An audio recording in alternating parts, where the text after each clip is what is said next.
Hey everybody, this is Mike, and this will be my turn 5 guide. This one's been a long time coming, but I really drug my feet on turn 5. So, anyways, first pull is pretty easy.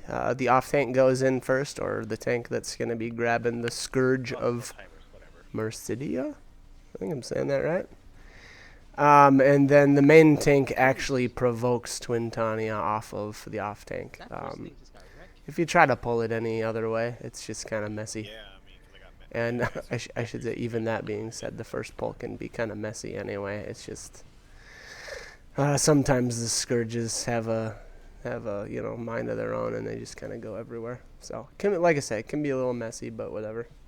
If you're even semi-geared, it's not really that big of a deal. But anyways, obviously you take down the 3 Scourge of Mercidia, yeah, whatever, and avoid Liquid Hell as best you can. I want to say they used to turn and look at who they were spitting Liquid Hells at, and then they stopped in like a patch at some point. So I don't know why that change ever happened. Not real sure. But and maybe it wasn't intentional. Maybe they'll switch it back someday. I don't really know. But whatever. I guess just be careful. And if you see a big red AoE underneath, you get out of it. Pretty easy stuff. So my group, and a lot of groups could do this part different, but my group does 2 stacks. We do all the DPS on one side, and then we've got the Scholar Pet, our White Mage, and our off tank on the other side, to avoid or to soak fireballs. And one other thing that we do differently that I really like is that our off tank keeps himself low on the hate table. He doesn't keep himself at position 2. And actually, I am at position 2, as you can see on Twintania's hate list. And the reason for that is because number 2 never gets put into conflags, so I'm always out of conflags. I never get, other than possibly getting a fireball and then having to run the fireball into the conflag. Sometimes that happens, but that's really rare. And at that point, it's not that big of a deal. The real big benefit is having me out during fast conflags, which there are no fireballs for anyway. So again, I'll be out to DPS every single conflag, which is optimal.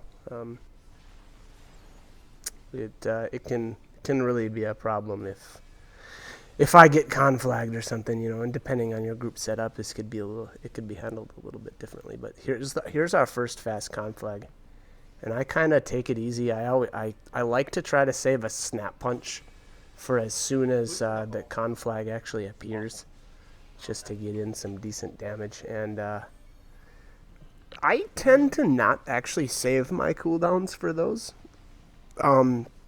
just because I like to get through this phase a little bit faster. It's not a bad idea, and if your group has problems getting conflags down in time, the fast ones anyway, I would suggest doing that. Just hang on to a cooldown, and then pop 1 each time.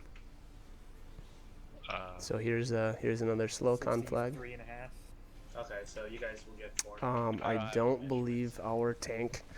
So every once in a while, depending on if say a healer gets conflagged and then the other healer has to run in, I think those would be the only times we would ever have the tank run in. But again, depending on your group setup and what your group is more comfortable with. Now, I don't know. I want to say that they may have changed that now, but don't quote me because I don't think we even tried it.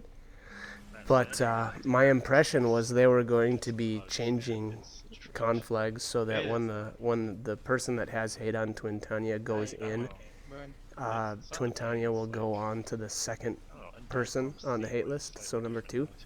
But again, don't quote me because we never tried it, and I'm not sure if they actually made that change or not. I didn't see it in the patch notes, so I don't know. My impression was that they were going to try to stay away from you know, doing stuff and not putting it in patch notes. So again, I don't know for sure on that. And like I said, we didn't try it. So anyways, our group does the pretty common strategy of jumping into the pit and then running out for dive bombs. I think it's the easiest. I mean, it's obviously really, really easy. I'm still moving out, but I think I know how to not get everyone hit. You know, some people like to use legacy control and stuff for those, or just in general, but I don't. I don't know. I guess I'm a default guy. Kind of like to keep them that way. Our black mage does all the AoEs for the Hygieas. We've found that's usually, I think he's got a pretty good rotation, and he knows, you know, exactly what we need to do to get the Hygieas down enough so that limit break will finish him off. And one thing I will say, we don't always get to limit break 3. I don't remember if we did for this time or not, but anyway, so the 10-second timer comes up. I usually jump in the pit at about the 5-second mark. You know, I don't know if I'd say that's cutting it close or not. I've never not made it into the pit in time. So 1-0. But if you notice that it's a problem, then that works. Obviously, get into the pit a little bit closer or sooner, because that can wipe you. Yeah, we didn't make it to limit break 3 on this. So as a melee during this part, we have, or I have to kind of stay away from the Hygieas when they actually blow up. I don't know if I can take 3 stacks now or not, but with 4 stacks when Twins ult hits, I was dying. So again, you know, don't hang out for all the Hygieas to blow up on you. And again, like this is another spot that, you know, some groups do things differently. Some groups actually kill one Hygeia in the pit and then try to just, you know, get as much damage onto Asclepius. And then once it's just 3 snakes left, they get the Asclepius to 3 stacks and finish her off. But we try to do, you know, 4 stacks. All right, so here again, now this is where we do things a little bit different. We stack everybody up out here. I run to the back for Twister, so there's Twister right there. I just have tons of room, you know, back there in the kind of in the middle of nowhere. And I actually do the dread timer for our group too. So I like to get it started way out here, just so I can watch the dread actually drop and get the correct timer. And then because we have me. There's Twister again. Me as DPS, or as a melee character, I like to not be hanging out in the center, right where the dread drops. Which, depending on your group setup, like if you've got a summoner, and we tried this with me and a summoner, and it just doesn't work as well. It seems really inefficient. Because when the dread drops, so if you've got there's Twister again. If you've got a summoner in your party, optimally what you want to do is bane your dots off of Twintania onto the dread, which requires Twintania to basically be on top of the dread spawn, which, you know, again, is awesome for the summoner, but it's not awesome for me, because I lose a lot of uptime on Twin because I would have to run away from Twin herself and stop DPSing, basically.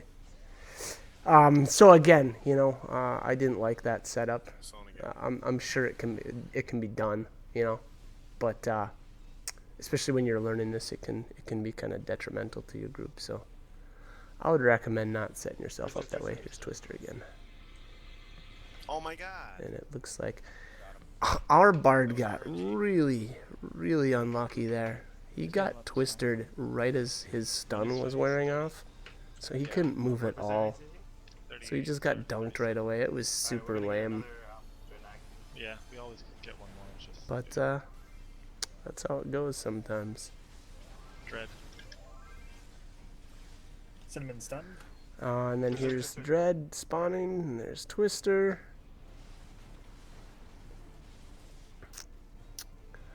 That's fine. You know, so dreads and twisters, in my opinion, it's all about how you actually set yourself up. I think you can do it with. You can do it with, you know, you don't have to be like super high average item level for everybody in your group. It's not like some sort of DPS race or something, but it's more about how you set up. You know, if you set up in kind of like a semicircle around Twin herself, and you've got her at a decent position, it just makes it so easy. You're gonna tank You know, as long as there's a good distance between everyone and the dread, it's just fine. One thing I will say, the dread never targets the off tank, and which is why we have a paladin off tank. You guys pop up? The paladin does the stuns on the dread. He waits like a couple of seconds before it finally. Basically, I think he waits until it starts moving towards somebody, and then he stuns it the first time, which you get about 6 seconds off worth of stun, and then the second stun is like 4 or whatever, and then I think the third one is like 1.5. And if you need more time than that to take down the dread, then I would say maybe your TPS is maybe not where it needs to be, but it's not a big of a deal. So normally our main tank is actually a tanks on his warrior, so this was a little different too. But if you notice here, so we do the off tank soaking up the hatch. And I had to dodge a disco ball there.